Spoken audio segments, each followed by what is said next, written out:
Last 13 বছর তো আমি রাতে ঠিকমতো ঘুমাই না। নিজের গানে নিজেই মডেল হও। যখন দেখলাম যে দর্শকরা বলতেছে যে আপনার গানে আপনিই মডেলিং করেন, ভালো লাগে, দেখতে ভালো লাগে, একসাথে আপনাকেও দেখা যাচ্ছে, তখন আমি চিন্তা করলাম যে ওকে ফাইন, যেহেতু দর্শক চাচ্ছে সো অবশ্যই করা যায়। আমার গান যখন কেউ কভার করে, কেউ রিলস করে, ভিডিও করে, আমি সেটা আমার আমার প্রোফাইল থেকে আমি সবসময় শেয়ার করি। স্টেজের তালি আর ফুলের মালা এই জিনিসটা কখনো তুমি তোমার গায়ে মাখাবে না। এই জিনিসটা যেদিন থেকে নিজের গায়ে মাখানো শুরু করবে তখন থেকে তোমার কি বলে কাউন্টডাউন স্টার্ট হয়ে যাবে। সো আমি যদি কখনো সুপার পাওয়ার হইতাম, আমি ডক্টর স্ট্রেঞ্জার হতাম। সো আমি আই ক্যান লাইক যদি আমার কোনো প্রবলেম লাগতো, আমি ওই জিনিসটা আবার ব্যাকে গিয়ে ঠিক করে আবার চলে আসতাম। আমার একটা নীতি আছে, যেটা হচ্ছে আমি আমার ডিসিশনে অটল থাকি। আমার কথা হচ্ছে আমি যদি ভুল করি সেটা আমার ডিসিশনে আমি ভুল করব, যাতে ওইটার আমার ওই আফসোসটা না থাকে আমি ওর কথা শুনে ভুলটা করছিলাম।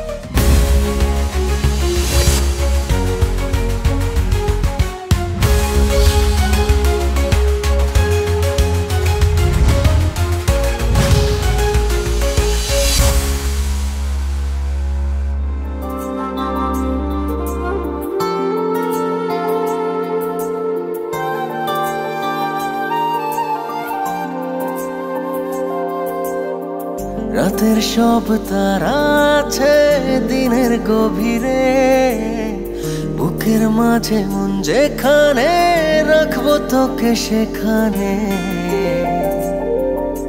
তুই কি আমার হবি রে। কি অসাধারণ গান। আমি তো ওই জাতীয় পুরস্কার বিজয়ী গানটি প্রায় প্রতিদিনই শুনি, মন ছুঁয়ে যায়। ডিয়ার ভিউয়ার্স, আমি মৌসুমী মৌ, প্রিয় মাছরাঙা টেলিভিশনে আরও একবার চলে এসেছি সেলিব্রিটি শো স্টার নাইট নিয়ে। আর আজ আমার স্টার গেস্ট সুরকার এবং সঙ্গীত শিল্পী, দুটি পরিচয়েই যিনি জাতীয় চলচ্চিত্র পুরস্কার পেয়েছেন, প্রিয় Imran Mahmudul. Please welcome Imran Mahmudul.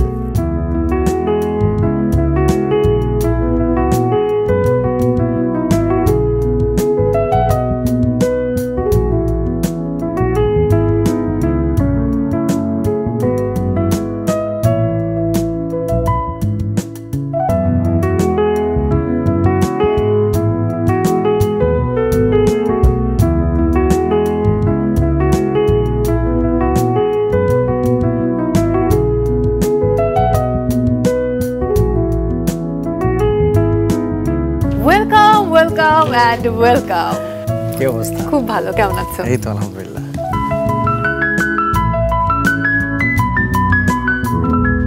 Hey, I am তোমার লাখো কোটি ভক্তের মাঝে কিন্তু এই এমএমও রয়েছে, কিন্তু আমি কেন কখনো তোমার মিউজিক ভিডিওর মডেল হলাম না? ও আচ্ছা, মানে তোমার সাথে আমার এত টিভি শো হয়, মানে আমি ফিলটাই করি না যে তোমার সাথে আমার কাজ করা হয় নাই। উফ, আচ্ছা রাখো, আমি তোমার মিউজিক ভিডিওর মডেল না হয় না আই হলাম, কিন্তু গান তো করতে পারি। ও তাই? আজ এখানে এখন এই মুহূর্তে একটা অডিশন দিতে চাই, তুমি যদি বলো, মানে অনুমতি দাও। শিওর, দেবো? হ্যাঁ গাও। খেয়াল রেখো কিন্তু সুর তাল লয় ঠিক হয় কিনা। ঠিক আছে, ঠিক আছে। ওকে, গাইছি কিন্তু। হ্যাঁ হ্যাঁ। Happy birthday to you, happy birthday to you, happy birthday dear Imran, happy birthday to you. Thank you, thank you. প্রিয় দর্শক, আজ 5 সেপ্টেম্বর আমাদের প্রিয় সঙ্গীত তারকা ইমরান মাহমুদুলের জন্মদিন। গুগল বলছে 34তম জন্মদিন। এটা কি ঠিক আছে? একটু বেশি। একটু বেশি মানে কম এর থেকে বয়স? না না, মানে অরিজিনালটা একটু বেশি। ও, অরিজিনালটা একটু বেশি। আচ্ছা, লাইফে কোন জন্মদিনটা সবচেয়ে বেশি স্পেশাল ছিল? জন্মদিন প্রত্যেকটাই আসলে আমার কাছে ভালো লাগে, এক একটা এক এক রকম। ছোটবেলায় একরকম ছিল, যখন স্কুল লাইফ ছিল, স্কুল লাইফের ফ্রেন্ডরা যখন উইশ করতো ওইটা একরকম ছিল। যখন আবার আমি মিডিয়াতে ঢুকে গেলাম, মিডিয়ার ফ্রেন্ডসরা যখন সারপ্রাইজ দিত ওটা একরকম ভালো লাগতো। যখন বিয়ে করলাম তখন পরবর্তী আবার বার্থডে উইশটা আবার একটু ডিফারেন্ট ছিল, কজ নতুন একজন মানুষ আসলো।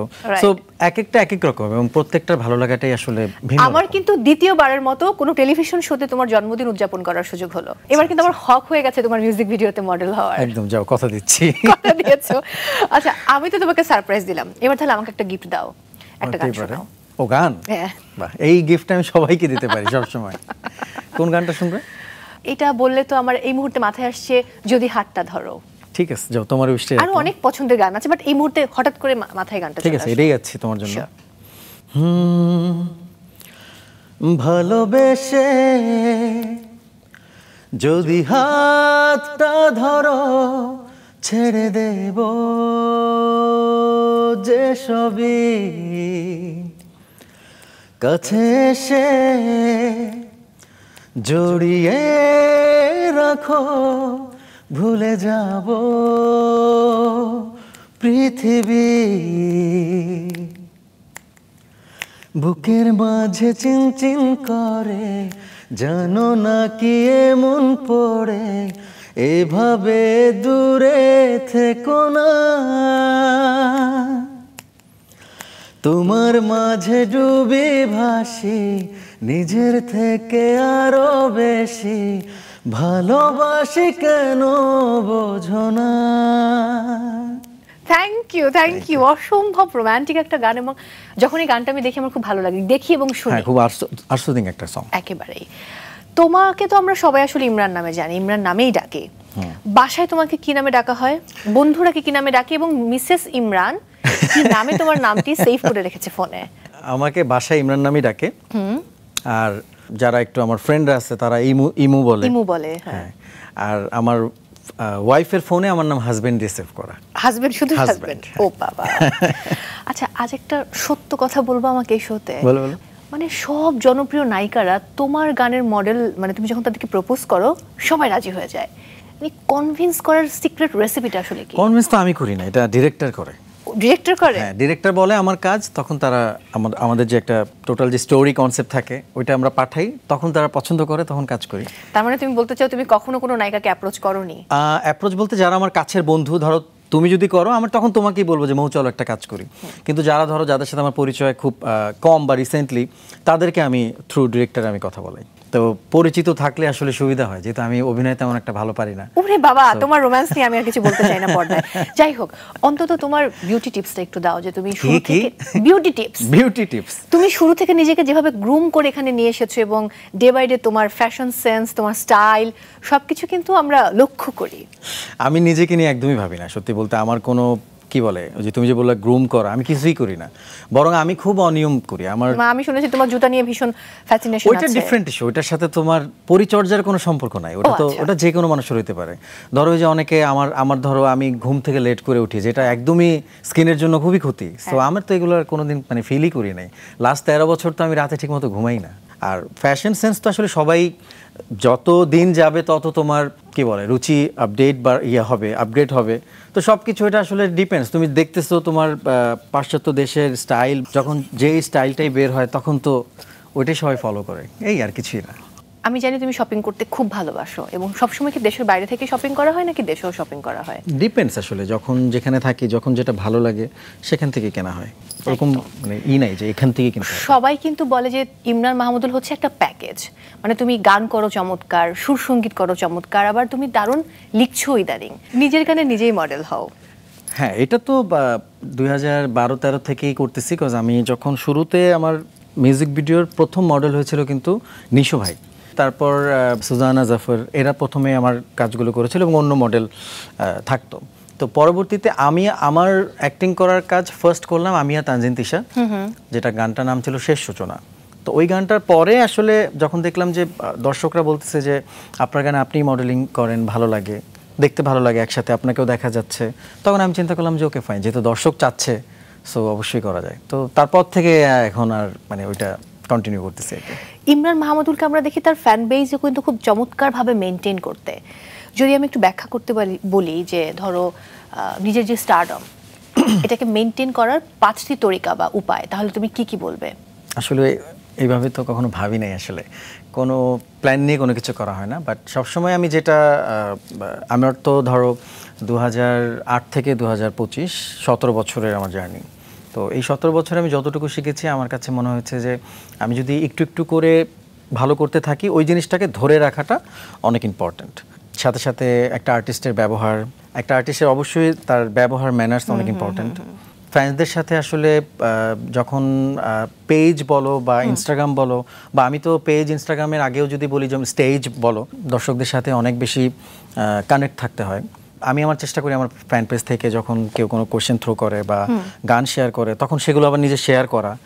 হয় না যে ভালোবেসে গানটা রিল করলো, তো অনেকে আছে যে ভাবে যে না আমি এটা কেন শেয়ার করবো। বাট আমি কিন্তু সবসময় আমার গান যখন কেউ কভার করে, কেউ রিলস করে, ভিডিও করে, আমি সেটা আমার আমার প্রোফাইল থেকে আমি সবসময় শেয়ার করি। আমাকে যে ভালোবাসাটা তারা দেওয়ার চেষ্টা করে, সেই ভালোবাসাটা রাখার চেষ্টা করি। গ্রেট। সুরকার, সঙ্গীত শিল্পী দুটো বিষয় কিন্তু তোমার জাতীয় স্বীকৃতি রয়েছে এবং তোমার ভক্তরা তোমার জন্য এনে দিয়েছে 4 বার মেরিল প্রথম আলো পুরস্কার। পুরস্কার কি বাড়িয়ে দেয়, চাপ নাকি ভাব? ভাব কখনোই বাড়ায় না। আমি সবসময় যেটা ফিল করি, পুরস্কারটা চাপও বাড়ায় না, আমাকে যেটা করে আমার কাজের গতি বাড়িয়ে দেয়, উৎসাহ বাড়িয়ে দেয় এবং সবসময় মনে হয় দায়িত্বটা বাড়িয়ে দেয়। আমার কাছে মনে হয় যে আচ্ছা এই বছর আমি মেরিল প্রথম আলো পেলাম অথবা এই বছর আমি জাতীয় চলচ্চিত্র পুরস্কার পেলাম, এটাকে হয়তো আমাকে সামনের বছর হয়তো আমাকে আরও বেটার কাজ দিতে হবে যাতে আবার এই পুরস্কারটা আবার আমি অর্জন করতে পারি অথবা এই পুরস্কারটার মানটা আমি রাখতে পারি। সো এটা অবশ্যই উৎসাহটাই আমি বলবো যে বেশি বাড়িয়ে দেয়। তোমার জীবনের বিশেষ কিছু মুহূর্তের ভিডিও আমরা আসলে কম্পাইল করে রেখেছি, মানে ক্লিপস বলতে পারো। আচ্ছা, তুমি বললাম এই মুহূর্তে দেখাতে চাই। শিওর, দেখো। ওকে, লেটস হ্যাভ আ লুক।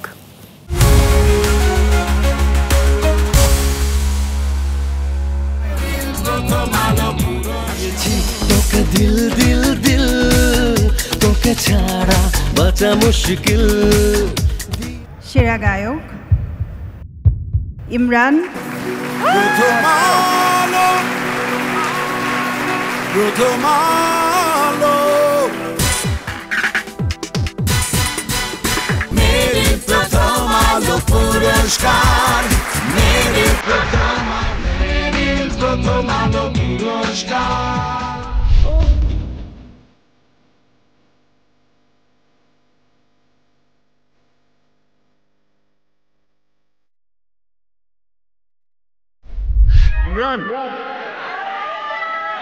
সবাই বলছে তাহলে ইমরান। প্রথম আলো, প্রথম আলো,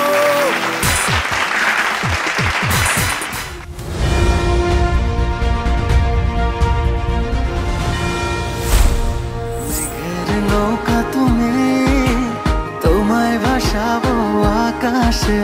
সাগরের শঙ্খ তুমি, তোমায় বাঁচাবো বাতাসে।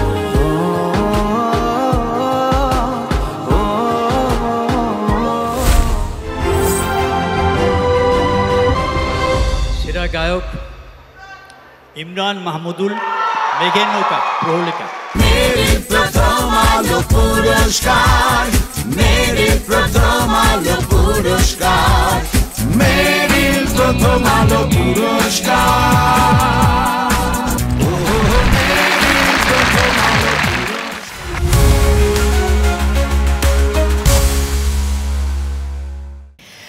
অভিনন্দন, অভিনন্দন, অভিনন্দন। আমি দোয়া করছি আজকের এই বিশেষ দিনে যে তোমার বাসায় শোকেসের মানে দৈর্ঘ্য আরো বৃদ্ধি পাক এবং তোমার জীবনে অসংখ্য অসংখ্য স্বীকৃতি আসুক, আর অনেক পুরস্কার তোমার ঝুলিতে যুক্ত হোক ইনশাআল্লাহ। Thank you. আজকে আরো অনেক সারপ্রাইজ রয়েছে তোমার জন্য, সব সারপ্রাইজ হবে কিন্তু একটু অপেক্ষা করতে হবে। আর আমরা সবাই জানি যে অপেক্ষার ফল খুবই মিষ্টি হয়। রাইট, একটা ছোট্ট চা বিরতি নিতে চাই। চা নাকি কফি, কোনটা?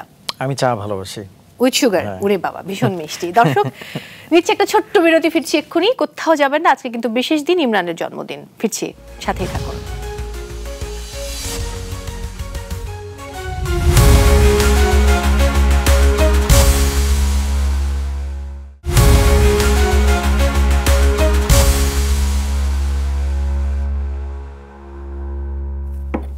Welcome back in our very special show star night. আমার সাথে রয়েছেন দিল দিল ম্যান ইমরান মাহমুদুল। আমি কথা দিয়েছিলাম, আমি কিন্তু খুবই কথা রাখি, যে বিরতি থেকে ফেরার পর একটা সারপ্রাইজ রয়েছে। চলো চোখ রাখি পর্দায়।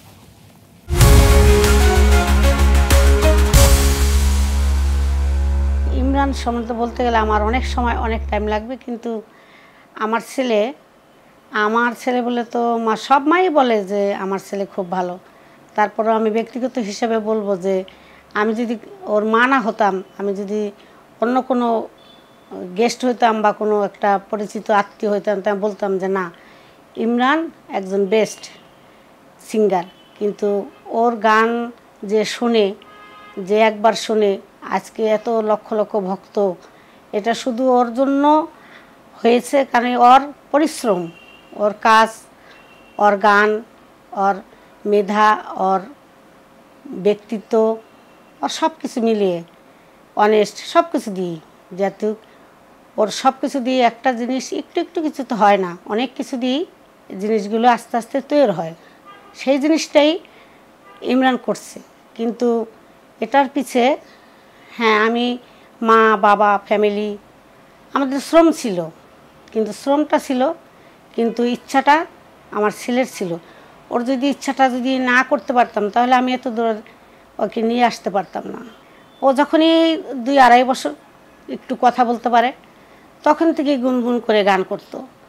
তা বলতাম যে সব গানই বলে, সব গান বলে। তা চিন্তা করতে একটু চেষ্টা করে দেখি না যে হয় নাকি। আমার 2টা মেয়েও গান করতে পারতো ভালো। আর বিশেষ কথা এখন বলতে গেলে হাসির কথা, গানের প্রতি কনফিডেন্সটা আমার বেশি ছিল। মানে আমি সেই জিনিসটা করতে পারিনি, আমার জীবনে হয়নি। তা আমি চিন্তা করলাম যে মানুষ বাঁচে কতদিন। তা একটা সময় আমি একটাই দেখলাম যে মানুষের একটা জিনিস যে মানুষ চলে গেলে তার কিছু কিছু আর স্মৃতি থাকে না। তা আমার ভিতরে এরকম একটা ধারণা ছিল যে আমার ছেলে যখন পৃথিবী থেকে চলে যাবে তখন তাকে যেন মানুষে মনে রাখে। তখন আমি অনেক গান শুনতাম, অনেক শিল্পীদের দেখতাম। তা আমার মনে ওইখান থেকেই আমার একটা মানে ইচ্ছা ছিল যে আমি এরম একটা কিছু যদি করতে পারতাম তাহলে মানুষ মরে যাওয়ার পরও মনে রাখে। তাই আমি আমার ছেলেকে নিয়ে আমি চেষ্টা করছি। যখন আমার ছেলে প্রথম প্লেব্যাক করে তখন যে কী খুশি ছিলাম, তখন মানে যে কী সেটা মানে বলার কথা না, এটা বলাও যায় না। সেটা একটা মা শুধু অনুভূতি করতে পারবে। আর আজকে আমি যা বলতেছি আরও যা মারা দেখে বলতে পারবে যে হ্যাঁ আমার ভিতরে যে কী অনুভূতিটা কাজ করতেছে আমার ছেলেকে নিয়ে আমি করি না। সব কিছু আল্লাহর অবদান। আল্লাহ যদি এটা যদি না চাইতো তো আমি কখনই পারতাম না। আমার সারা জীবনটাই আমার ছেলের জন্য। আমার সারা জীবনটা আমি যতদিন বেঁচে থাকবো আমার এতদিনে এই জীবনটাই আমার ছেলের জন্য। আর আমি যতদিন বেঁচে থাকবো আমার ছেলেও আমার জন্য। আমি চাই যেন আরও বড় হয়, আরও তার এই গানের জগতে সে কিংবদন্তি হয়ে থাকতে পারে। এটাই আমি মা হিসেবে একটা আমার আল্লাহর কাছে প্রার্থনা। যার জন্য তোমার জন্ম, তার কাছ থেকে জন্মদিনে এই কথাগুলো শুনতে পেরে কেমন লাগছে? অনেক অনেক অনেক ভালো লাগতেছে, কারণ এটা সত্যি কথা। আমার গানের পেছনে আম্মার অনেক অনেক অবদান। আম্মা যদিও বললো যে আম্মার যাই করছে সব বেশি আমারই প্রচেষ্টা বা চেষ্টা ছিল, বাট সত্যি বলতে ছোটোবেলাতে তো আসলে গান তো অতটা মানে শেখার সুযোগ হয় নাই না, মানে সুযোগ বলতে শিখতে চাইতাম না। তো আম্মা জোর করে শেখাতো। এবং আম্মা, আমার মনে আছে আমার যে গানের টিচার ছিলেন আমাদের ওখানে, আম্মা কি করতো, আব্বু তো প্রথম একটু গানের ব্যাপারে একটু শুনেছি যে বাবা চাইতেনই না তুমি গান করো, তিনি চাইতেন তুমি ইঞ্জিনিয়ার হও, ব্যাংকার হও। মা এবং বড় বোনের যেটা হয় যে বাবারা তো ভয় পায় যে না যদি পড়াশোনা নষ্ট হয়। তো আম্মা একটু লুকিয়ে লুকিয়ে বাজারের টাকা থেকে একটু একটু করে টাকা সরিয়ে ক্লাস টিচারের টাকা জমিয়ে আমাকে গান শেখাতেন প্রথম। তো তারপর যখন জিনিসগুলো যখন একটু একটু করে বড় হয়ে যখন দেখলাম যে গান নিয়ে অনেক ভালো করতেছি, তখন আব্বা আবার বিষয়টাকে খুব পজিটিভ দেখে এবং পরে উনি অনেক সাপোর্ট দিয়েছে আমাকে। কিন্তু শুরুর ওই সাপোর্টটা কিন্তু অনেক ইম্পর্টেন্ট ছিল। তো আম্মার অবদান না থাকলে হয়তো মানে এই পর্যায়ে আমার আসা একদমই সম্ভব ছিল না। এটা একদম ফ্যামিলি থেকে একদম মানে এই সাপোর্টটা অনেক ইম্পর্টেন্ট ছিল। 22 বছর আগের গল্পে যেতে চাই।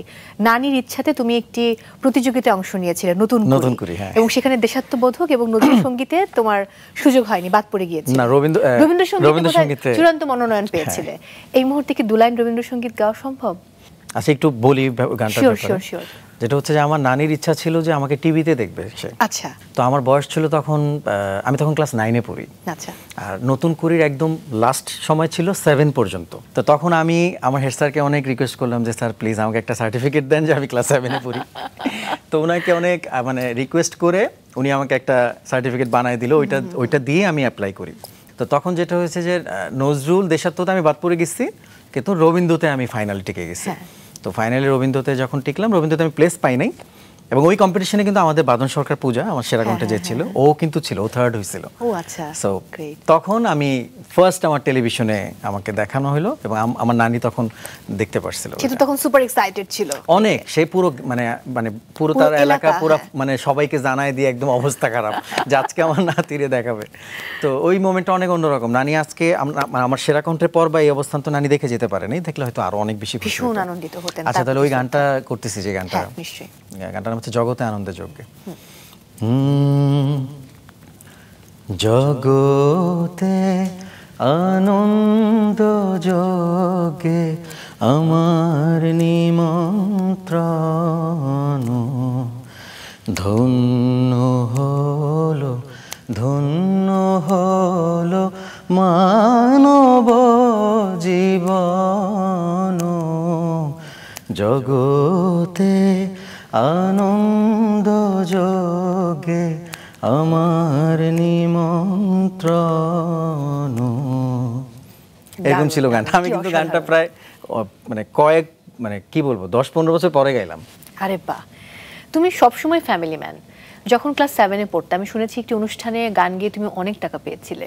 কি করেছিলে সেই টাকা দিয়ে? অনেক টাকা ওই প্রোগ্রামটা থেকে আমাকে যেটা করা হয়েছিল, ওই তখনকার যিনি এমপি ছিলেন তখন উনি আমাকে স্টেজে ডেকে আমাকে আমার স্কুলের প্রধান শিক্ষককে ডেকে বললেন যে, তখন আমি ক্লাস 7-এ পড়তাম। আচ্ছা। তো তখন উনি বললেন যে এই ছেলে থেকে ক্লাস 10 পর্যন্ত তোমার স্কুলে পড়াশোনার খরচ ফ্রি।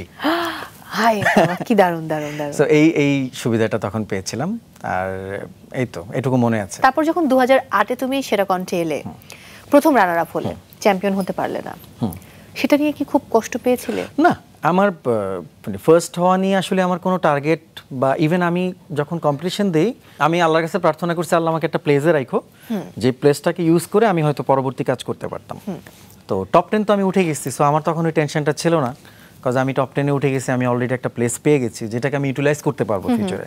আমার টার্গেট সবসময় ছিল যে আপনার সেরা কণ্ঠ আমি কম্পোজিশন নিয়ে কাজ করব, স্টেজ শো বলো বা গান বলো বা অনেক টাকা পয়সা কামাইতে হবে, এই ব্যাপার স্যাপারগুলোর মধ্যে আমি একদমই ছিলাম না।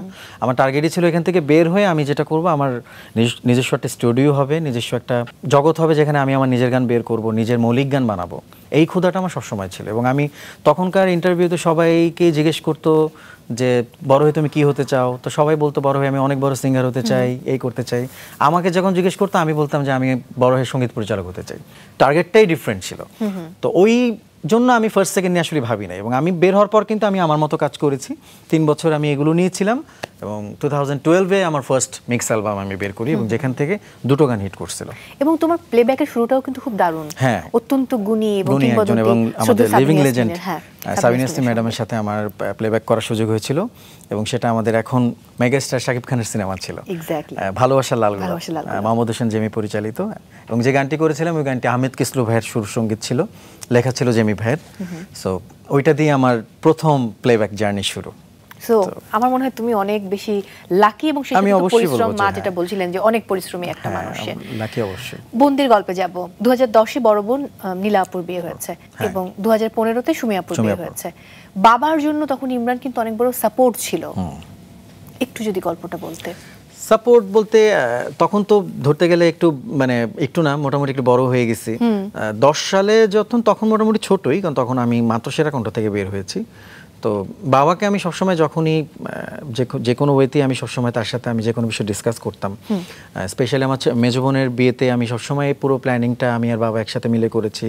তো বাবার সাথে আমার তখন ওই ধরনের কনভারসেশন হতো যে ফ্যামিলি নিয়ে কীভাবে কি, হ্যাঁ, তখন আমাকে অনেক কিছু গাইড করতো তিনি।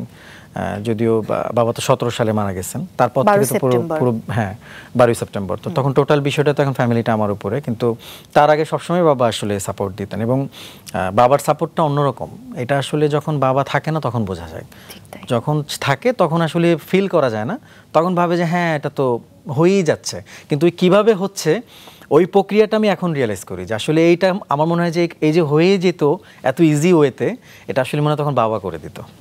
বাবার প্রসঙ্গে আরো কিছুক্ষণ থাকতে চাই। শ্রদ্ধেয় প্রয়াত মোজাম্মেল হক, এমন কোনো স্বপ্ন যেটা হয়তো মানে পূরণ করতে পারোনি বাবা থাকা অবস্থায়, একই সাথে কোনো আক্ষেপ রয়ে গেছে নিশ্চয়ই সন্তান হিসেবে বাবার প্রতি, কোনো বিষয় নিয়ে যেটা হয়তো তুমি করতে পারতে বলতে, বাবা আমাকে নিয়ে তো অনেক স্বপ্ন ছিল। যেমন বাবার সবসময় ইচ্ছা ছিল যে আমি একটা ভালো জায়গায় যাব। আমি পরবর্তীতে আমি বললাম না যে বাবা যখন আমার গান নিয়ে খুব সিরিয়াস হলো, তখন কিন্তু বাবা অনেক সাপোর্ট দিয়েছে এবং সব কিছুতে বাবার কথা হ্যাঁ হ্যাঁ না ঠিক আছে, আমার ছেলে যেটা বলছে ওকে ফাইন, ওর জন্য এটা করব, তখন তিনি না করতেন না।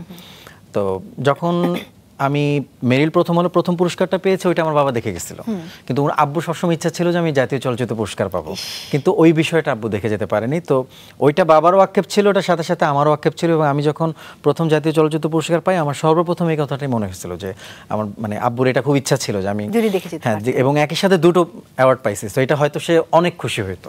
তো ওইটাই আমার জন্য একটা আক্ষেপ। খুব স্বাভাবিক, মানে জোড়া পুরস্কার বাবা দেখছেন, ভাবা যায় না। 24 মে 2023 তোমার জীবনে একটা নতুন অধ্যায়ের শুরু। এক্স্যাক্টলি। যেদিন তুমি বিয়ে করলে, কেমন চলছে সংসার জীবন? আলহামদুলিল্লাহ ভালো চলছে, সবকিছুই আলহামদুলিল্লাহ খুবই ভালো চলছে। সবাই তো বলে শ্বশুর বাড়ি মধুর হাড়ি, তোমার জন্য শ্বশুর বাড়ি কেমন এবং জামাই হিসেবে ইমরান মাহমুদুল কেমন? আমি আসলে শ্বশুরবাড়ি তো অবশ্যই সবসময় অনেক আদর পাই, যদিও আমার তেমন একটা যাওয়া হয় না আমার ব্যস্ততার কারণে, কারণ আমার শ্বশুরবাড়ি শরীয়তপুর, মানে খুব একটা যে আমার প্রচুর যাওয়া হয় বা যাওয়া আসার মধ্যে থাকি তেমন না, কিন্তু যখনই যাই তারা খুব আদর করে, ভালোবাসা দেয়, আমাকে স্নেহ করে এবং সবসময় খোঁজ খবর রাখে। এই বিষয়ে মানে একদমই খুবই আমি হ্যাপি। তো আমি হয়তো বরং সেই জায়গা থেকে অনেকটাই পিছিয়ে, কারণ আমি তাদেরকে সময় দিতে পারি না, কারণ আমি ব্যস্ত থাকি, দেশে বাইরে থাকতে হয় আমাকে। ইভেন আমি 23-এ যখন বিয়ে করেছিলাম, আমার মনে আছে যে আমি ওই বছরে আমার 4টা দেশে বাইরে ট্যুর ছিল, মানে ওই বছরটা আমার টোটালটাই দেশের বাইরে মোটামুটি গেছে। সো এই বিষয় নিয়ে তাদের কোনো কমপ্লেন নাই, তারা সবসময় আমাকে সাপোর্ট করে এই বিষয় নিয়ে। ব্যক্তি ইমরান মাহমুদুল আসলে কেমন, যদি আমি তোমাকেই বিশ্লেষণ করতে বলি? আমি অনেক বিচক্ষণ। বাহ। মানে আমি একটা জিনিস ভাবার আগে ওইটার ধরো একটা টাইম পিরিয়ড থাকে, ধরো এই কাজটা করার আগামী 3 মাস পর কি হবে বা এই কাজটা করার 3 মাস আগে কি হতে পারে, ওই বিষয়টা মেজারমেন্ট করে আমি যে কোনো কাজ করার চেষ্টা করি। সেটা সবসময় যে সফল হই তা না, কারণ সবাই তো আর রাইট না, বাট আমি চেষ্টা করি আমার ওইটা। আর আমার একটা নীতি আছে, যেটা হচ্ছে আমি আমার ডিসিশনে অটল থাকি। আমার কথা হচ্ছে আমি যদি ভুল করি সেটা আমার ডিসিশনে আমি ভুল করব, যাতে ওইটার আমার ওই আফসোসটা না থাকে আমি ওর কথা শুনে ভুলটা করছিলাম।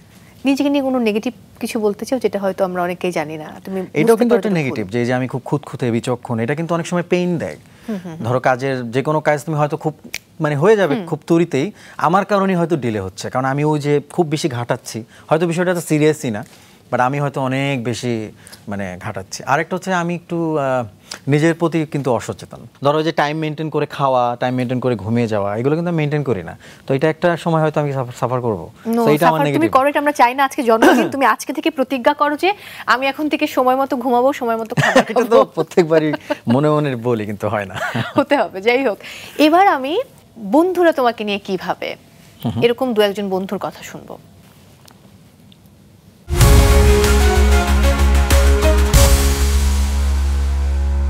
ইমরান আমার বন্ধু, আমাদের বন্ধুত্ব 2006 থেকে। ইমরানের সাথে আমার জীবনের অসংখ্য স্মৃতি। আমি যদি ইমরানকে মূল্যায়ন করতে চাই, তাহলে ওকে তো অনেকভাবে মূল্যায়ন করতে হবে। একটা হচ্ছে মানুষ হিসেবে, আরেকটা হচ্ছে গায়ক হিসেবে, আরেকটা হচ্ছে একজন টোটাল মিউজিশিয়ান হিসেবে। তো মানুষ হিসেবে সে খুবই বন্ধুত্ব সুলভ এবং সে খুবই ফানি। এটা অনেকেই হয়তো জানে না যে ইমরান অনেক মজা করতে পারে এবং হচ্ছে সবাইকে অনেক হাসাতে পারে, একটা আড্ডা মাতিয়ে রাখতে পারে। এই কোয়ালিটিটা ওর আছে। আর যদি গায়ক হিসেবে বলি, আমার যখন প্রথম পরিচয়ের সাথে কলেজে, প্রথম দিনে আমি ওর গান শুনি এবং প্রথম দিনে আমি ওর ফ্যান হয়ে যাই সত্যি বলতে। এবং দিনটা আমার এখনও খুব মনে পড়ে। ও বেশ কিছু পুরনো বাংলা গান গেয়েছিল। ও সবসময় পুরনো দিনের গান খুব ভালো গায়, যে কারণে হচ্ছে ও সেরা কণ্ঠ প্রতিযোগিতা, যেটা 2008 সালে হয়েছিল, চ্যানেল আই সেরা কণ্ঠ, সেই প্রতিযোগিতায় কিন্তু সে রানার আপ হয়েছিল এবং সেখানে বিচারক ছিলেন শ্রদ্ধেয় সাবিনা ইয়াসমিন এবং রুনা লায়লা ম্যাম। আরও কিছু তথ্য হয়তো অনেক দর্শক শ্রোতাই জানেন না, যেমন ইমরান কিন্তু খুব ভালো নজরুলের গান করেন। নজরুল গীতি বা নজরুল সঙ্গীত আমরা যেটাকে বলি, আমাদের জাতীয় কবি কাজী নজরুল ইসলামের গান, সেটা কিন্তু ইমরান খুব সুন্দর করে গাইতে পারে। আমাদের কলেজে যে প্রতিযোগিতা হতো গানের, সেখানে ইমরান নজরুলে সবসময় ফার্স্ট হতো। এবং আমাদের আধুনিক গানের যে প্রতিযোগিতা হতো, সেখানে কখনো ও ফার্স্ট হচ্ছে আমি সেকেন্ড হচ্ছে, আবার আমি ফার্স্ট হচ্ছি ও সেকেন্ড হচ্ছে, এরকম হতো। আমাদের কলেজের প্রতিযোগিতা ছিল গানের। ইমরান আমার কলেজ ফ্রেন্ড, আমাদের কলেজেই প্রথম পরিচয়। ইমরান আরেকটা ভিন্ন ধরনের ঘটনা ঘটিয়ে ফেলেছিল, সেটা হচ্ছে ও একই সাথে দুটো পুরস্কার পেয়েছিল, জাতীয় পুরস্কার, একটা সুরকার হিসেবে এবং আরেকটা হচ্ছে গায়ক হিসেবে, এবং 2 হাতে 2টো পুরস্কার নিয়ে বেরিয়েছিল। এটা একটা আমার মনে হয় যে একটা অসাধারণ ঘটনা। এই ধরনের ঘটনা খুব বিরল আমাদের দেশে। ইমরানের প্রতি রইল আমার অনেক অনেক শুভকামনা। হ্যালো, ইমরান ভাইয়ের ব্যাপারে যদি বলতে হয়, খুব ভালো মানুষ, খুব ভালো একজন কম্পোজার, খুব ভালো সিঙ্গার, খুব ভালো একজন কো আর্টিস্ট এবং দিস ডেজ অনেক ভালো গীতিকার। তবে কনসার্নের ব্যাপার যেটা আমার ক্ষেত্রে আমার চোখে যেটা ধরা পড়েছে বা আমার কাছে মনে হয় সেটা হলো, ভাইয়াকে যতবারই বলেছে ভাইয়া চলো না আমরা দুজন একসাথে একটা নাটক করি, ততবারই ভাইয়া বলেছে আমি নায়ক হতে চাই না রে, আমি ভিলেন হতে চাই। তো এখন ইমরান ভাইয়ার যে মিউজিক ভিডিওটা রিলিজ হলো সেখানে তো অলরেডি ভিলেন হয়ে গেছি। সো এই ইমরান ভাইয়া তোমার কাছে কেমন লাগছে আমি একটু জানতে চাই, এবং এখনো কি তুমি নাটকে যদি অভিনয় করতে চাও, এখনো কি তুমি ভিলেন হতে চাও নাকি নায়ক হতে চাও? জাস্ট এই প্রশ্নটা ছুড়ে দিতে চাই। And thank you and best of luck তোমার নতুন গান এবং মিউজিক ভিডিওর জন্য। কেমন লাগলো? খুবই কিউট। প্রথমে আসি অয়নের ব্যাপারে। অয়ন হচ্ছে আমার কলেজ ফ্রেন্ড, ও তো বললই এটা। ওর আর আমার মানে মিডিয়াতে আসার পেছনে আমি তো একটা থিম নিয়ে সবসময় আমি আগাইতাম, যে আমার গান নিয়ে আমার একটা সবসময় স্বপ্ন ছিল। বাট এই বেচারার কিন্তু গান নিয়ে তেমন একটা স্বপ্ন থাকলেও ও কিন্তু টেক্সটাইলে মানে অলরেডি পড়াশোনা শুরু করে দিয়েছিল। বাট আমাদের ঘটনাটা অনেকটা 3 ইডিয়টসের ওই ফিল্মের কাহিনীর মতো, মানে আমি ওর লাইফে ওই র্যাঞ্চো। হ্যাঁ, যে আমি না থাকলেও ও হয়তো এই মিডিয়ার লাইনে আসতো না। সবসময় ওকে আমি অলওয়েজ ইন্সপায়ার করতাম যে তুই গান কর, তোর মধ্যেই পটেনশিয়ালটা আছে। আর আমি কম্পোজিশনের ক্ষেত্রে আমার কম্পোজিশনে যে আমি মানে কিভাবে নিজেকে যে তৈরি করেছি এর চলার পেছনে কিন্তু শুরুতে অয়নের অনেক অবদান আছে। ও টেকনিক্যাল বিষয়গুলো খুব ভালো জানতো। তো শুরুতে আমি যখন সেরাকণ্ঠ থেকে 8-এর পরে বের হই তখন টেকনিক্যাল সাপোর্টগুলো আমাকে খুব ভালো দিয়েছে। তখন শুধু অয়ন না, অয়ন ছাড়াও সাজিদ সরকার ভাই আছে, জুয়েল মোর্শেদ ভাই আছেন, হ্যাঁ আরফিন নমি ভাই আছেন, বা যেখানে যার থেকে সুবিধা পেয়েছে, যার থেকে আমি শিখতে সুযোগ পেয়েছি, আমি কিন্তু শিখেছি। তো সেখানে অয়নও ছিল। তো ও না থাকলে হয়তো আমি কম্পোজিশনে এতটা অনেক দ্রুত আগাতাম না, আবার আমি না থাকলে ও মিডিয়াতে যে কাজ করবে ওই উৎসাহটাও পেতো না। আর পড়শি তো আর কি বলবো, ও তো অলওয়েজ একটা মানে আমার যে কোনো একটা কিছু পেলেই খুব নাচানাচি। বাট হ্যাঁ, ওর যে কোশ্চেনটা যেটা হচ্ছে যে আমি এখনো ভিলেন হব কিনা, অবশ্যই আমি এটা আসলে ভিলেন বলবো না, এটাকে বলে অ্যান্টি হিরো। ভিলেন কথাটা ভুল। তবে একটা ব্যাপার, মানে তোমার আশপাশের সবাই বা তোমাকে সবাই কিন্তু ভীষণ ভালোবাসে এবং সবার ভালোবাসা নিয়ে তুমি আমাদের আজকের ইমরান মাহমুদুল। আর অনেক আড্ডা হবে। তোমার বোধহয় একটু চা দরকার আমার যে মনে হচ্ছে। আমি চা দেবো নিশ্চয়ই, আর এক কাপ গরম চা। তার আগে একটা ছোট্ট ব্রেক নিয়ে ফিরে আসছি। দর্শক, সময় হয়েছে আর একটু বিরতি নেবার, ফিরছি একটু পর। আমাদের সাথেই থাকুন।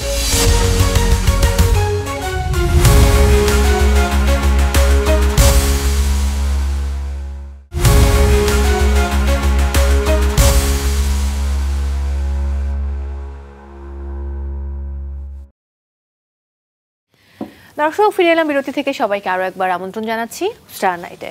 আজ আমাদের অতিথি hit and hot singer Imran Mahmudul. ফিরে এলাম বিরতি থেকে। তোমার জন্য আরও সারপ্রাইজ রয়েছে। কিন্তু এত সারপ্রাইজ দিচ্ছি এই জন্য তো আমাকে কিছু একটা গিফট দিতে হবে। তোমাকে তো প্রথমে একটা গিফট দিলাম, গান। হ্যাঁ, তারপর আর কি চাও? আরও গিফট রয়েছে। আমরা সবাই জানি যে তুমি দারুণ মিমিক্রি করতে পারো। এটা তো আজকে একটা ছোট্ট নমুনা স্টার নাইটের দর্শকদের জন্য দেখাতে হবে, প্লিজ। আচ্ছা, তো বলো কি মিমিক্রি দেখতে চাও? হাবিব ওয়াহিদের হৃদয় খান। হৃদয় ভাইটাই করি, কারণ ওটাই বেটার পারি। আমি যেহেতু সবসময় হৃদয় খানের ওনার গানগুলোই আমি গাই, তো আজকে আমি একটা মজার কিছু করতে পারি, যেটা হচ্ছে আমার গান যদি হৃদয় খান গাইতো কেমন হতো, তাহলে মানে সাউন্ডসটা কেমন লাগতো। ওয়াও, সো ওইটা ইন্টারেস্টিং হতে পারে। ভীষণ। হৃদয় ভাই প্লিজ, আপনি মাইন্ড করবেন না কিন্তু। হৃদয় খানের হৃদয় অনেক বড়, তিনি মাইন্ড করবেন না। ওকে। বলতে মনে হয়, বলতে তবু দেয় না হৃদয়, কতটা তোমায় ভালোবাসি। তুমি তুমি তুমি শুধু এই মনের আর আছে কান আছে, সত্যি বলো না কেউ কি প্রেম হীরা কখনো বাঁচে। বলতে মনে হয়, বলতে তবু দেয় না হৃদয়, কতটা তোমায় ভালোবাসি।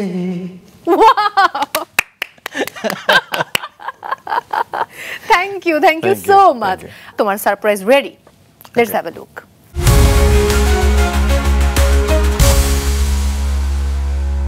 হ্যাপি বার্থডে ইমরান মাহমুদুল, যাকে আমরা সবাই চিনি, বাংলাদেশের পপুলার সিঙ্গারদের মধ্যে একজন, আমার ফেভারিট সিঙ্গার। ইমরান আমার খুবই ভালো ফ্রেন্ড, আমাদের পরিচয় মিডিয়াতে আসার অনেক আগে থেকে, আমার মিডিয়াতে আসার অনেক আগে থেকে। মিডিয়ার মধ্যে আমার একজনই ফ্রেন্ড, সেটা ইমরান মাহমুদুল।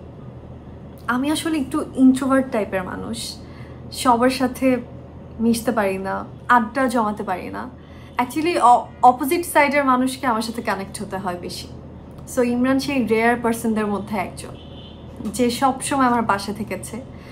আমার যে কোনো ভালো কাজে ইমরান আমাকে ফোন দিয়ে ইন্সপায়ার করে, এবং ভালো খারাপ যে কোনো কাজে আমাকে ফোন দিয়ে বলে যে তোর এটা ভালো হয়েছে, এটা খারাপ হয়েছে, এবং আমি ওকে ওর ভালো কাজগুলো দেখে জানাই, ভালো খারাপ সব কিছু ওকে ফোন দিয়ে বলি।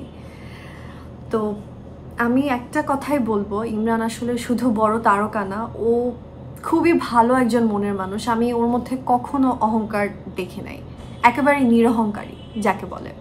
সো ইমরানের জন্য অনেক অনেক শুভকামনা। এবং যেটা সব থেকে বড় কথা সেটা হচ্ছে আমি আমার ক্যারিয়ারে একটা মাত্র মিউজিক ভিডিও করেছি, সেটা হচ্ছে ইমরানের গান, এবং সেই গানে ইমরান আর আমি দুইজন মডেল, ওই গানের মডেল। সামনেও আমাদের একটা খুবই ভালো কাজ আসছে, সেটা জানাবো আপনাদেরকে। ইমরান খুব ভালো কাজ করছে, সামনে আরও ভালো কাজ করবে। আমার দোয়া ইমরানের সাথে সব সময় থাকবে। এই তো ইমরান, ভালো থেকো, লাভ ইউ বন্ধু।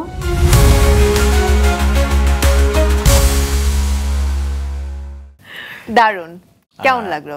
অনেক অনেক ভালো। আর নেহা কিন্তু মানে মিডিয়ার আসার আগে অনেক বছর ধরে আমার সাথে পরিচয়, এবং ও তখন অনেক মানে প্রায় ছোট। তো আমি যখন ওর সাথে ফার্স্ট কাজ করি তখনও কিন্তু নেহা মোটামুটি ভালোই ছোট, তো তখনও অনেক নার্ভাস থাকতো। আমি সবসময় একটা কথা বলি যে এই জেনারেশনের মধ্যে সবচেয়ে সুন্দর নায়িকা নেহা। হ্যাঁ, এখন এই মুহূর্তে সবচেয়ে সুন্দর, এবং খুবই মানে ওকে দেখতে স্ক্রিনে অনেক মানে ভালো লাগে। সো আমার সবসময় মানে গুড লাক, আমার উইশেস থাকবে নেহার প্রতি, যাতে ও আরও ভালো করে। ইন ফিউচারে ওকে সিনেমাতে দেখতে চাই আমি। That's great. এবার আমি তোমাকে একটা সিক্রেট প্রশ্ন করতে চাই, যদিও ওপেন যেহেতু করছি সিক্রেটের আর কিছু থাকে না। তোমার কো আর্টিস্টদেরকে নিয়ে, ন্যান্সি আপু, কুনাল আপু, কনা আপু, এদেরকে নিয়ে প্রায় আমরা দেখি যে সামাজিক যোগাযোগ মাধ্যমে নানা মুখরোচক গল্প কিংবা পত্রিকার শিরোনাম হতে একটা দ্বন্দ্ব নিয়ে। বাট তুমি কিন্তু তিনজনের সঙ্গে খুব চমৎকারভাবে ব্যালেন্স করে কাজ করো। তোমার আসলে গুণটা কি? ব্যালেন্সের কিছু নাই, তারা তিনজনই জনপ্রিয়, এবং তাদের সাথে কাজ করাটা আসলে তাদের কারণেই হয়ে থাকে। আমি একজন মিউজিক প্রডিউসার, আমার সবার সাথে কাজ করতে হয়। আমার যখন ন্যান্সি আপুর সাথে একটা কাজের কথা হয়, একটা সিনেমার জন্য হতে পারে, একটা নাটকের জন্য হতে পারে, তখন আপুর সাথে আমি কথা বলি, আপুর সাথে কাজ হয়। কনা আপুর সাথেও সেম, এবং কোনালোর সাথে সেম। কোনাল খুব ভালো ফ্রেন্ড আমার, তোর সাথে সিনেমার কাজেই বেশি হয়। সো তিনজনের জায়গায় খুবই তারা established. As a music director আমার সবার সাথে কাজ করতে, তো ওই সুবাদে আমার তাদের সাথে কাজ হয়ে যায়। সো এটা কোনো বিশেষ কোনো গুণ না। কিছুদিন আগে আমরা দেখেছি পত্রিকার একটা শিরোনাম যে ইমরান মাহমুদুল এবং দিলশাদ নাহার কনা একটা সিন্ডিকেট মেনটেন করে। এই প্রসঙ্গ নিয়ে তোমার কি বলার আছে আজকে? আমি যখন কাজ করি, আমাকে তো যখন ডিরেক্টরসরা বলে যে আপনি এই কাজটা এখন করতে হবে, সো এটা অন ডিমান্ডস আমাদের করতে হয়। তো সেখানে মেইনটেনিংয়ের কোনো প্রশ্ন আসে না। যদি মেইনটেনিং করে কাজ হতো তাহলে আমার মনে হয় অন্যরাও তো মেনটেন করে করতে পারে, সো তাদের কাজও তাহলে হতো। এটা আসলে অন ডিমান্ডস, কার কাজ এখন কার লাগবে সেটা তো ডিরেক্টরসরা আসলে নির্ভর করে। যে কোনো ফিল্মের ডিরেক্টররা যখন বলে, যেমন ধরো আমাদের লাস্ট গান কন্যা, এটা খুবই হিট করছে, তার আগে করছে তুই কি আমার হবি রে, হ্যাঁ, তারপরে ওহে শ্যাম, দিল দিল। তো যেটা হয় কি, একটা গান যখন হিট হয় তখন কিন্তু ওটা দর্শক বলো, ওটা ডিরেক্টরস থেকে বলো, তখন তারাও চায় যে আমার সিনেমার গানও এই জুটিটা গাক, অথবা দর্শকরাও বলে ইমরান সাথে এই জুটিটাকে দেখতে ভালোবাসি, বা অমুকের সাথে অমুক। তো এটা আসলে দর্শকদের চাহিদা হয়ে ওঠে। তো ওইটাকে আসলে কেউ হয়তো ইস্যু করার জন্য বলতেছে। এমন না যে আমাদের গান আমরা কখনোই গান করি নাই, বা আমাদের গান কখনো জনপ্রিয় হয় নাই, কিন্তু আমরা সিন্ডিকেট করে খুব গান করার চেষ্টা করতেছি, ওইটা হয়তো সিন্ডিকেট। যেহেতু আমাদের গান, আমরা গান করলে জনপ্রিয় হচ্ছে, সো এটা দর্শক চাহিদাতেই হয়তো এটা হয়। এটা আসলে আমি ফিল করি না এটা কখনো। তোমার ক্যারিয়ারের প্রায় 17 বছর, যদি আমি সেই সেরা কণ্ঠ থেকে ধরি, আর তারকা খ্যাতি পেয়েছো দূরে দূরে গান থেকে, তার মানে সেটারও 13 বছর হয়ে গেছে, এবং প্রায় 70টি গান তোমার কোটির উপরে ভিউ হয়েছে ইউটিউবে।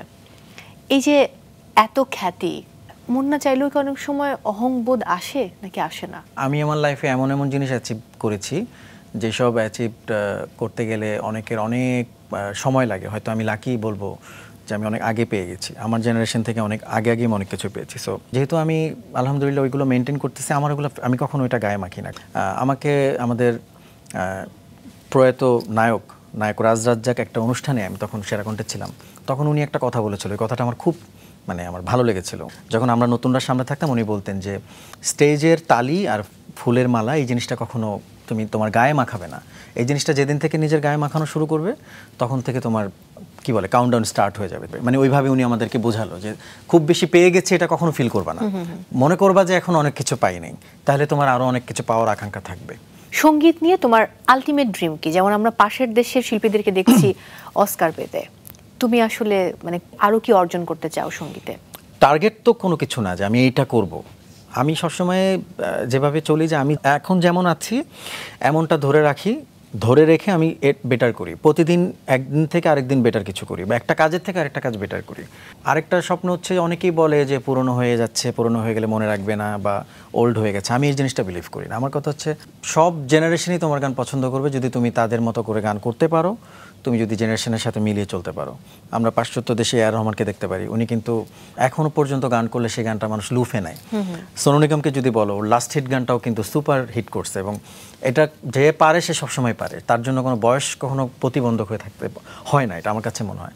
সো আমারও ওইটাই আমার স্বপ্ন, আল্লাহ যতদিন আমাকে বাঁচিয়ে রাখবে আমি আমার মিউজিকটাকে সার্ভ করে যাব, এবং সেটা যাতে যেই জেনারেশনে আসুক সেই জেনারেশনে যাতে এটাকে লুফে নেয়, ওইভাবে আমি নিজেকে প্রতিদিন তৈরি করব, আপডেট করব। হ্যাঁ, ওইটা আমার ইচ্ছা। আমরা অনেক মানুষকে এরকম বলতে শুনি যে অনেক সিঙ্গার রয়েছেন যারা অটো টিউন ব্যবহার করে তারকা খ্যাতি পেয়ে গেছে, বা দেখা যায় লাইভ কনসার্ট কিংবা ধরো টেলিভিশনে শো করতে গেলে তখন একটা ম্যাসাকার হয়ে যায়, ধরা পড়ে যায়। অনেকে রয়েছেন যেটা তোমার দিকে এরকম একটা প্রশ্নের তীর ছুড়ে দেয়, এইসব নিন্দুকদের উদ্দেশ্যে তুমি কি বলবে? আমি তো একটা রিয়েলিটি শো থেকে বের হইছি, সো ওখানে কি অটো টিউন দিয়ে গান করছি আমি? তো ওটা তো ওই প্রশ্ন আমি কখনো পাত্তাই দিই না। ওটা তো আমার উত্তর দেওয়াটাও ঠিক না, এরকম একটা অবস্থা। বিকজ আমি তো রেগুলার স্টেজ করতেছি, প্লাস আমি যে রিয়েলিটি শো থেকে ফার্স্ট রানার আপ হয়ে বের হয়েছি 2008 সালে, তো সেটা তো তখনের প্রযুক্তি তো সবারই জানার কথা। সো এটা উত্তর দেওয়ার মতো কিছু না। আমরা একদম রিসেন্টলি আরেকটা ব্যাপার দেখেছি ইমরান, যে এআই দিয়ে গান করা হচ্ছে বলিউডে। আমরা দেখেছি যে একদম প্রয়াত কিশোর কুমারকে দিয়ে সায়ারা মুভির জনপ্রিয় গানটি করানো হয়েছে, এবং সেটা মিলিয়ন ভিউ হয়েছে। এআই নিয়ে তুমি কি বলবে? তুমি কি শঙ্কিত নাকি আশাবাদী? প্রযুক্তি সবসময় ভালো মতো ইউজ করলে আশীর্বাদ হয়, নেগেটিভলি ইউজ করলে সেটা অভিশাপ হয়। সো এটা আসলে ডিপেন্ড করবে কাদের হাতে যাচ্ছে, সো এটা আমি বলতে পারবো না। আমি তো অবশ্যই চাইবো যে যেহেতু এটা এত বড় একটা প্রযুক্তি, এটা দিয়ে বেটার কিছু করা হোক। সো এটা ডিপেন্ড করবে নেক্সট জেনারেশনের উপরে, তারা কিভাবে এটাকে ইউটিলাইজ করবে। তুমি এত কথা বলছো, আমার মাথায় এখন অন্য জিনিস ঘুরছে। আমি ভাবছি তুমি কবে শ্রেয়া ঘোষালের সাথে ডুয়েট করবে। ও বাবা, এটা তো যদি আল্লাহ কপালে রাখে অবশ্যই নিশ্চয়ই কোনো না কোনো একদিন হবে। এবং আমি যেটা বলি এটা কিন্তু ফলে যায়, খুবই ভয়ঙ্কর। বেশি বেশি বলো, কোনো অসুবিধা নেই, আরো বেশি বেশি বলবো।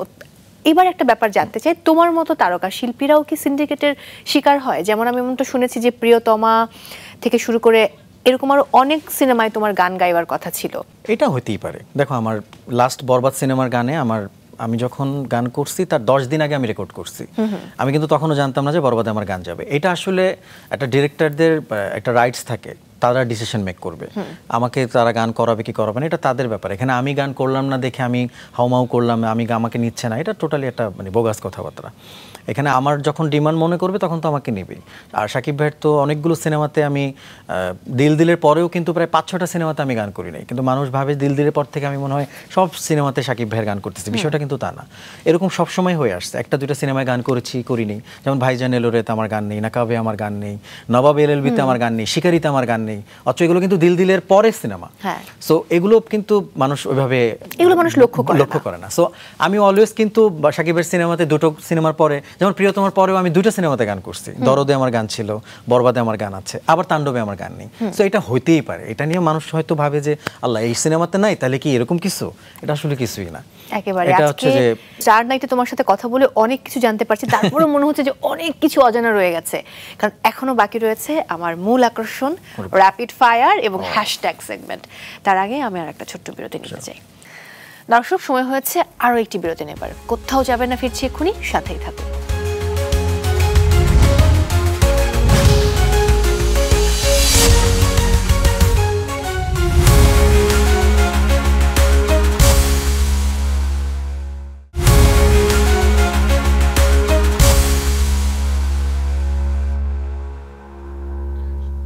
Welcome back in our very special show star night. সাথে আছে আমাদের সবার প্রিয় ইমরান মাহমুদুল। এবারে খুবই ডিফারেন্ট সেগমেন্ট, হ্যাশট্যাগ তো পরে যাব, তার আগে রয়েছে র্যাপিড ফায়ার। আমি যে প্রশ্নগুলো করব খুবই সহজ প্রশ্ন, কিন্তু তোমাকে র্যাপিডলি উত্তর দিতে হবে এবং সেই উত্তরে থাকতে হবে ফায়ার। প্রথম প্রশ্ন, গান ছাড়া তোমার আর কি নেশা বা মানে ভালোবাসার জিনিস রয়েছে? মুভি দেখি, খুব ভালোবাসা মুভি দেখতে। লাস্ট কি মুভি দেখেছো? একদম লাস্ট ওয়ার 2। ওকে। স্ত্রী ছাড়া শেষ কবে এবং কাকে আই লাভ ইউ বলেছো? ওইভাবে মিনিং করে কাউরি বলা হয় নাই। আচ্ছা, তোমার একটি বদ অভ্যাস বলো যা পূর্বে ছিল এখন নেই। লেট করে বাসায় আসা। আমি এটাই ভাবছিলাম মনে মনে। ওকে। একটি গুণের কথা বলো যা এখনো তুমি রপ্ত করতে পারোনি। খুব মানুষকে খুব দ্রুত যে কি বলে পটায় ফেলা আর কি। ও বাবা, আছে না যে একটা আমি কাজের জন্য টাট করে পটায় ফেললাম, এটা আমি পারি না। পারো না? একদম পারি না। আমার ধারণা ছিল তুমি এই ব্যাপারে খুবই পারদর্শী। যাই হোক, অভিনয়ের অনেক প্রস্তাব পেয়েছো আমি জানি, এর মধ্যে একটি নাটক বা সিনেমার নাম বলো যেখানে তুমি অফার পেয়েছিলে। না ওরকম না, আমার কাছে যেগুলো আসছিল সেগুলো আমাকে বেস করে হয়তো হইতো, আমি না করছি বলে আর হয় নাই। সেটার কোনো নাম যদি বলতে পারো? ওরকম ভাবে তৈরি হয় নাই। ওকে। প্রাইমারি লেভেল থেকেই শেষ। কোন জুটি বেশি জনপ্রিয়, হাবিব ন্যান্সি নাকি ইমরান কনা? ডেফিনেটলি হাবিব ন্যান্সি। ওকে। ইমরান কনা নাকি ইমরান কোনাল? কনা, ইমরান, কোনাল। বাহ, ওকে, খুব ভালো লাগলো, মাঝখানে নিজেকে বসালে। দারুণ দারুণ দারুণ, খুবই বুদ্ধিমান তুমি। তোমার সম্পর্কে যে মিথ্যে অভিযোগটি প্রায় শোনো? এখন কোনো মিথ্যা অভিযোগ শুনি না, আগে শুনতাম ওর সাথে প্রেম, ওর সাথে প্রেম, এখন বিয়ে করে বেঁচে গেছে। তোমার গাওয়া জনপ্রিয় গানগুলোর মধ্যে তোমার প্রিয় 5টি গান? সিনেমার বোধ বলি, ধরো বলতে বলতে চলতে চলতে তুই কি আমার হবি রে, সবাই চলে যাবে, ফিরে আসো না, ধোয়া, আরো অনেক গান। আমি আসলে 5টা তো সীমিত করতে, আমার আরো পছন্দ। কম্পোজিশনের কথা বললে? আমার করা পছন্দ কম্পোজিশন হচ্ছে ফিরে আসো না আমার করার মধ্যে। আর অন্যদের জন্য কম্পোজিশন করছি লাস্ট হাবিব ভাইয়ের একটা গান, যেটা আমার দিনগুলো সব যায় হারিয়ে আধারে। এটা খুব পছন্দ, আমার ভালো লাগে। আর অন্যর জন্য করা হয়েছে, এটাও ডিফিকাল্ট, বাপ্পাদার জন্য একটা গান করেছিলাম আমি, যেটা খুবই পছন্দের আমার একটা গান, ওইটা হতে পারে। এই তো। তোমার ভীষণ পছন্দের কোনো গান কিন্তু সেই গানটি অতটা জনপ্রিয়তা পায়নি? আমার হ্যাঁ হ্যাঁ এরকম অনেক আছে। গানটার নাম হচ্ছে ক্ষয়। এই গানটা খুবই, আমার আর শুভমিতা দিদির এই গানটা ডুয়েট, গানটা আমার খুবই পছন্দের একটা গান, সেমি ক্লাসিক্যাল একটা গান, ওরকম হয়তো জনপ্রিয় হয় না, বাট এই গানটা আমার পার্সোনালি পছন্দ।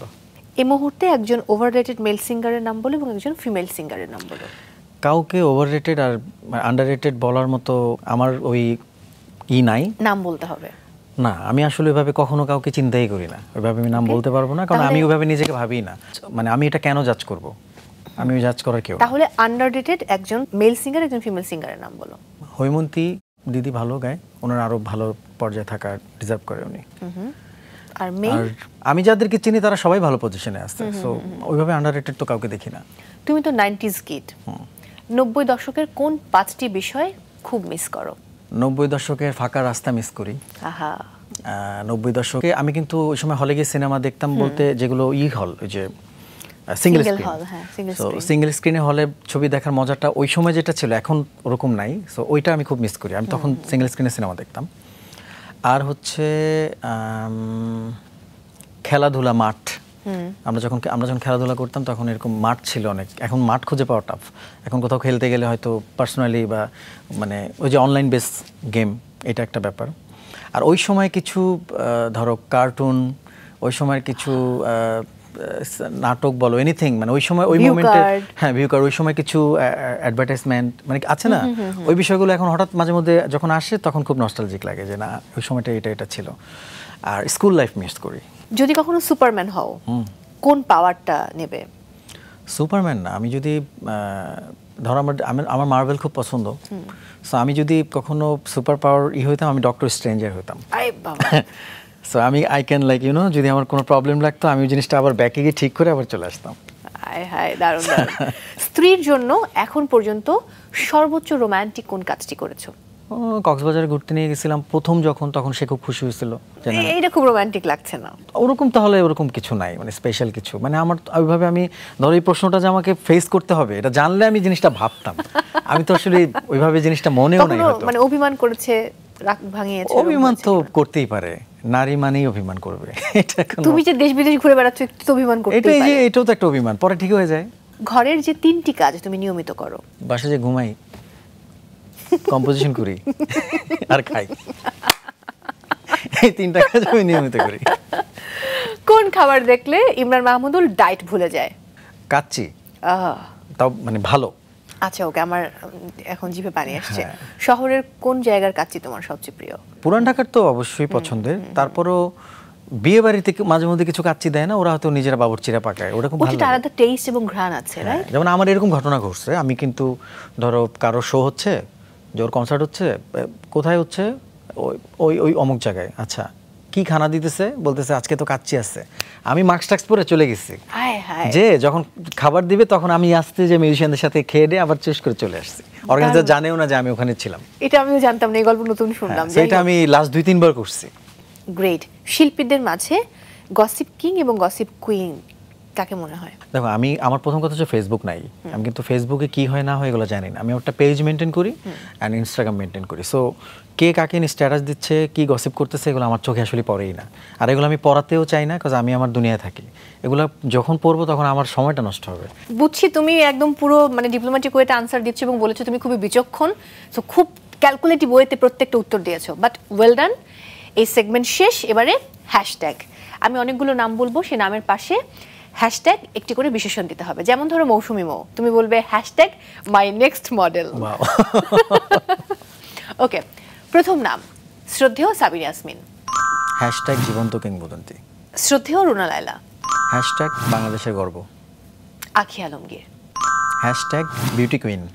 Nazmun Munira Nancy, hashtag my favourite. Dilshad Nahar Kona, hashtag বড় আপু। সোমনুর মুনির কোনাল, হ্যাশট্যাগ দোস্ত। সানিয়া সুলতানা লিজা, হ্যাশট্যাগ মিষ্টি মেয়ে। ঝিলিক, হ্যাশট্যাগ সুরেলা singer. Okay, Porshi, hashtag singer plus actress. Okay, এবারে লুইপা, হ্যাশট্যাগ পানি। Badhon Sarkar Puja, hashtag cute. Abonti Sithi, hashtag talented. Sithi Saha, hashtag confused. Atiya Anisha, hashtag talented. Okay, Asif Akbar, hashtag living legend বড় ভাই। ওকে, তাহসান খান, হ্যাশট্যাগ ফিমেলদের crush. Okay, Habib Wahid, hashtag ওস্তাদ। আরিফিন রুমি, হ্যাশট্যাগ বড় ভাই। বালাম, হ্যাশট্যাগ প্রিয়তমা। Hridoy Khan, hashtag my favourite. Ayon Chakladar, hashtag close friend. চিত্রনায়িকা Purnima, hashtag crush. Sabila Nur, hashtag talented. Okay, Nazifa Tushi, hashtag good co artist. Tanjin Tisha, hashtag beautiful. Puja Cherry, hashtag beautiful. Shabnam Faria, Shabnam Faria. Hashtag friend. Prova, hashtag good actress. Tasnia Farin, Tasnia Farin. Hashtag good singer actress both. Keya Payel, hashtag good actress. Nazneen Nahar Niha, hashtag very pretty and beautiful. Okay, এবং Jannatul Somaiya Himi, hashtag good singer. অসংখ্য অসংখ্য ধন্যবাদ, খুব সুন্দর সময় কাটালাম। যেহেতু আজকে একটি বিশেষ দিন, তোমার জন্মদিন, কেক না কেটে তো আমি আসলে তোমাকে ছেড়ে দিতে পারি না, শিওর, এবং আজকের দিনটি অবশ্যই স্মরণীয় করে রাখতে হবে। তো আমি একটু সময় চেয়ে নিচ্ছি। দাঁড়াবো আবারও happy birthday to you. Thank you. Wow, happy birthday Imran Mahmudul. এবার আসো আমরা কেক কাটবো। Sure.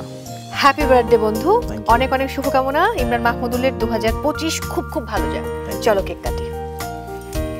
Happy birthday to you, happy birthday to you, happy birthday dear Imran, happy birthday to you. Okay, wow, thank you. আমি পুরোটা খেয়ে ফেলবো, তুমি বসো।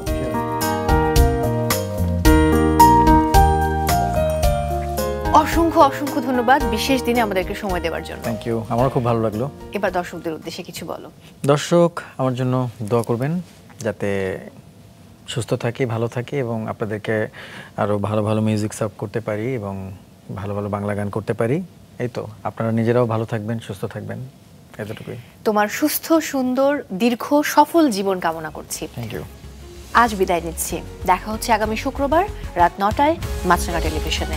ততক্ষণ পর্যন্ত ভালো থাকুন, ভালোর সাথে থাকুন। শুভরাত্রি।